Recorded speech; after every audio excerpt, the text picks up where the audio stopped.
کائنات میں تقسیم ہے اور کل دنیا میں جتنے بھی انسان پائے جاتے ہیں اصل میں وہ 3 طبقات میں بٹے ہوئے ہیں، اور ان 3 طبقات کو اگر آپ سمیٹ لیں تو وہ 2 رہ جاتے ہیں۔ ایک وہ ہیں جو وجود پر غور کرتے ہیں اور وجود پر غور کرنے میں کہ اس کائنات میں جتنی بھی چیزیں، جتنے بھی وجود ایگزسٹ کر رہے ہیں، یہ تمام کے تمام اللہ سے وابستہ ہیں، اور خدا بالفرض محال ایک لمحے کے لیے بھی اپنی توجہ اپنی مخلوق سے ہٹا لے تو یہ ساری کائنات برباد ہو جائے۔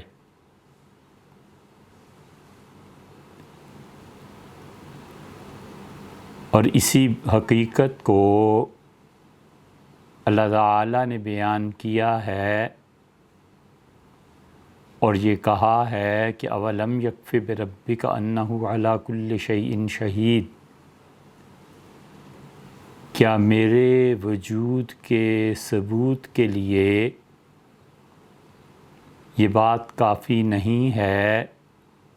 کہ اس کائنات کی ہر چیز کی گارنٹی میں ہوں؟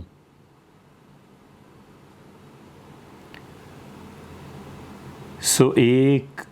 خلق خدا کا حصہ تو اس طرف کو ہے کہ اللہ کا وجود ہے اور اس وجود کے ساتھ کل کائنات ہے، اور ایک حصہ وہ ہے جو خدا کے قائل ہیں،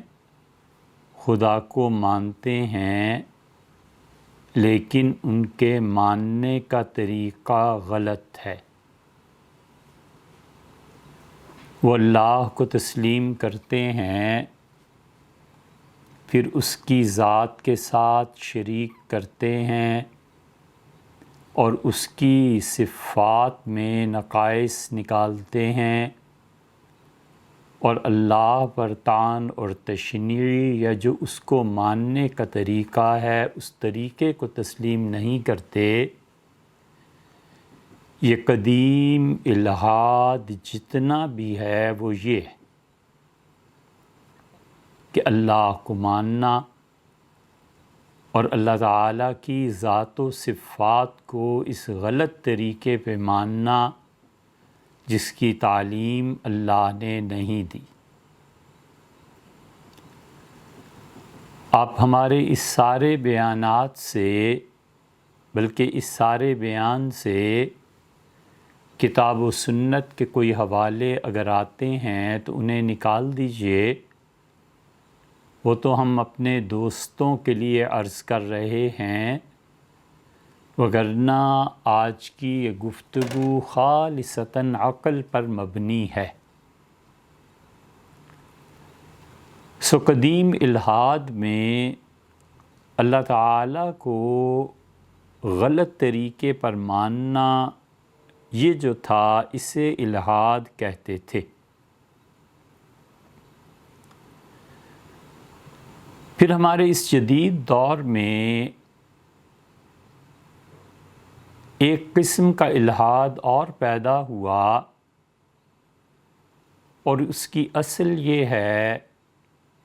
کہ اللہ تعالیٰ کو ساقط مائنس کرنے کے بعد انسان کو اس کی جگہ پر بٹھا دیا جائے، اور جتنی بھی ایکٹیویٹیز ہیں یہ انسان کے لیے کی جائیں کہ انسانوں کو فلاح و بہبود کیسے دی جا سکتی ہے، انسانوں کے لیے کیا قوانین بن سکتے ہیں، انسان کس طرح ایک دوسرے کا خیال رکھ سکتے ہیں، اور انسانیت سب سے بڑی چیز ہے اس کائنات کی،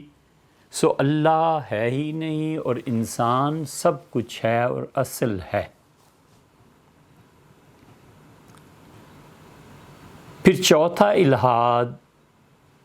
جو ہمارے دور میں پیدا ہوا وہ یہ ہے کہ انسان کو بھی اڑا دو اور اللہ کو بھی ختم کر دو، نہ خدا کا تصور ہے نہ انسانیت کا تصور ہے، بلکہ تم مادر پدر آزاد ہو، اور اس کائنات میں جو کچھ بھی ہو رہا ہے یہ سب کا سب سائنس اور سائنٹیفک چیزیں جو ایجاد ہوئی ہیں یہ ان کا سارا نتیجہ اور نظام ہے۔ اس لیے خدا کو ماننا تو درکنار، یہ جتنا جدید الحاد ہے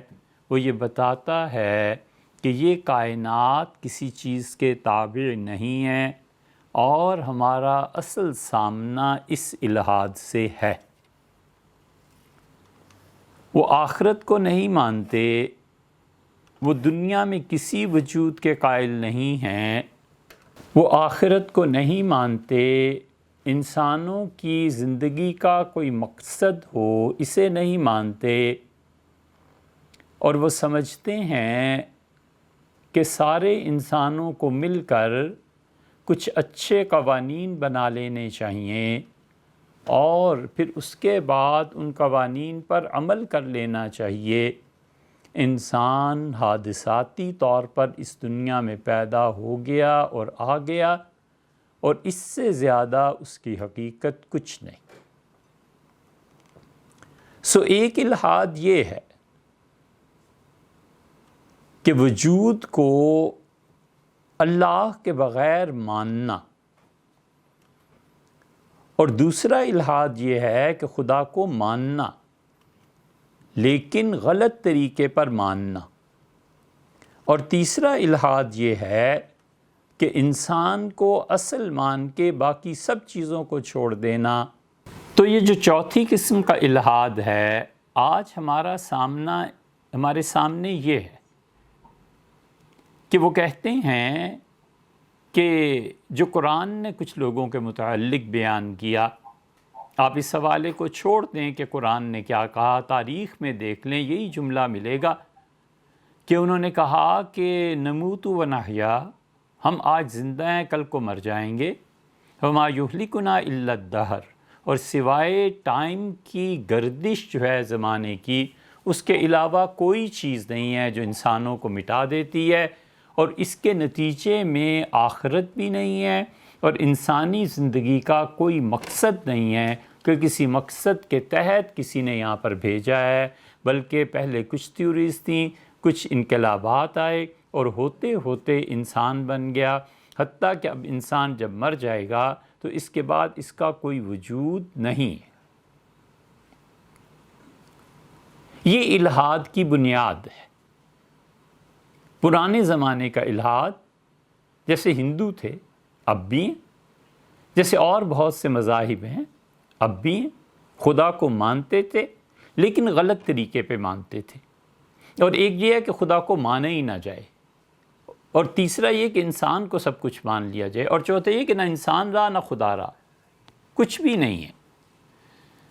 یہ صرف خوف کی وجہ سے انسان کو خدا کو تسلیم کرنا ہے، وگرنہ خدا کے ہونے کی کوئی بھی دلیل نہیں ہے۔ تو جو اب جدید الحاد آیا ہے اس صورت میں وہ یہ کہتے ہیں کھلے بندوں کہ یہ کائنات کسی مقصد کے تابع نہیں ہے، اس کائنات کو بس بن گئی ہے حادثاتی طور پہ، زندگی کو نبھا جائیے اور آپ مریں گے تو اگلی نسل آ جائے گی، لیکن یہ کہ اس کے کوئی اثرات کسی زمانے پر کسی اور جگہ پر پڑتے ہوں کچھ نہیں۔